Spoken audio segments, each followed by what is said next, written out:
বৈষম্য বিরোধী ছাত্র আন্দোলনের সময় ঢাকায় গুলিবিদ্ধ হয়ে মারা যান নীলফামারীর সন্তান আব্দুর রউফ। তার মৃত্যুতে একটি পরিবারের স্বপ্ন ভেঙে চুরমার হয়ে গেছে। ঘটনার 1 মাস পেরিয়ে গেলেও এখনো শোকে মুহ্যমান তার বাবা, মা সহ পরিবারের অন্য সদস্যরাও। শোক ছড়িয়ে পড়েছে প্রতিবেশীদের মাঝেও। ঢাকার উত্তরায় গত 18 জুলাই সহিংসতার ঘটনায় সন্ধ্যা 6টার দিকে গুলিবিদ্ধ হয়ে কুয়েত মৈত্রী হাসপাতালে মারা যান রউফ। পরদিন দুপুর 11টার দিকে নিজ জেলা নীলফামারী সদরের কচুকাটা ইউনিয়নের দোনদড়ি মাঝাপাড়া পারিবারিক কবরস্থানে আব্দুর রউফের দাফন সম্পন্ন হয়। সোমবার দুপুরে তার গ্রামের বাড়িতে গিয়ে দেখা গেছে সেখানে শুনশান নীরবতা বিরাজ করছে। 1 মাসের অধিক সময় পার হলেও স্বজন হারানোর শোক কাটেনি বাড়িটি থেকে, আর সে শোকের ছায়া ছড়িয়ে পড়েছে গোটা গ্রামে। ছেলে লেখাপড়া করছে, লেখাপড়া করি জানে যখনই মানে খরচ দিতে পারে না তখন ঢাকা চলে গেছে। ঢাকা চলে যায় প্রাইভেট কাজ চলায়।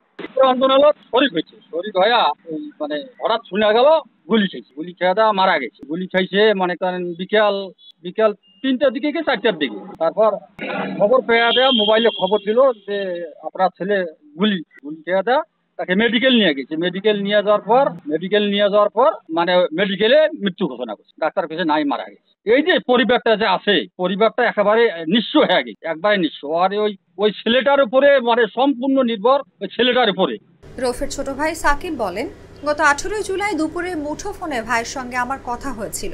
তিনি পরিবারের সকলের খোঁজ খবর নিয়েছিলেন। সে সময় পরিস্থিতি সম্পর্কে তিনি আমাকে সতর্ক করেছিলেন। এরপর সন্ধ্যায় নিজেই হারিয়ে গেলেন আন্দোলন বিরোধীদের গুলিতে। আমার ভাই ইন্টার পরীক্ষা দেওয়ার পরে সে ঢাকায় যায়। দারিদ্রতার কারণে সে ঢাকায় যায় ড্রাইভিং শেখার পর সে ওইখানে গাড়ি চালাইতো, প্রাইভেট কার চালাইতো। মূলত তার টাকা দিয়ে আমাদের সংসার চলছিল। আব্বা তো অসুস্থ, আব্বার বয়স হয়েছে, আগে রাজমিস্ত্রি কাজ করছিল, এখন আর করতে পারে না। মাও অসুস্থ। আমার আব্বা আম্মার ওষুধ খেতে প্রায় মাসে 4,000 টাকা লাগে। আমার পড়ালেখার খরচ সব আমার ভাই চালায়। মূলত আমার ভাইয়ের টাকা দিয়ে আমাদের সংসার চলছিল। 18 তারিখ ওই যে 18 জুলাই আমার ভাইয়ের সাথে আমার কথা হয়েছে দুপুরবেলা।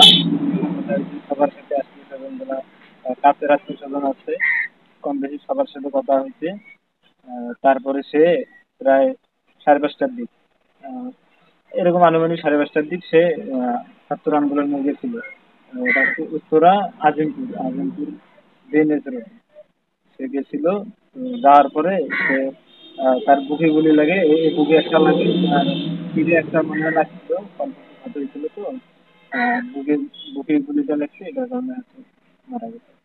রউফ ওই গ্রামের ইউনুস আলী ও সুলতানা বেগম দম্পতির ছেলে। বাবা ইউনুস আলী পেশায় একজন রাজমিস্ত্রি। পরিবারের 2 ভাই 1 বোনের মধ্যে আব্দুর রউফ সবার বড়। তার আয়ে পরিবার ও ছোট ভাইয়ের পড়ালেখা চলে। বিয়ে হয়েছে বোন রিমু আক্তারের। সবার ছোট ভাই সাকিব হাসান এইচএসসি পাশের পর উচ্চশিক্ষা গ্রহণে বিশ্ববিদ্যালয়ের ভর্তি চেষ্টা করছেন তিনি।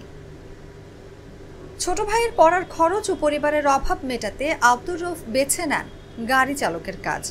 এজন্য তিনি ঢাকার উত্তরায় থাকতেন। ছেলে হারানোর শোকে রউফের বাবা মা এখন দিশেহারা। চোখে মুখে কেবলই অন্ধকার দেখছেন তারা।